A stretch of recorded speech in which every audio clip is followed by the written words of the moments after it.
Diba? Pampasin ko kayo dyan eh. Palibasa mga single kayo. Excuse me, sino nagsabing wala akong jowa? Pakita ko sa inyo picture. Kala nila wala. Baka magulat kayo. Dalawa sila eh. Hirap humanap ng isang jowa. Ay, Diyos ko, nasira na talaga yung... Nasira na talaga yung cabinet ko, guys.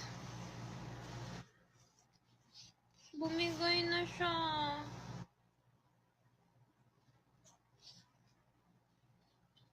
Hindi, dasal lang to. Dadasalan ko lang yun mamaya. Ayos yun. Papakita ko ba sa inyo? Yung jowa ko. Ayoko nga.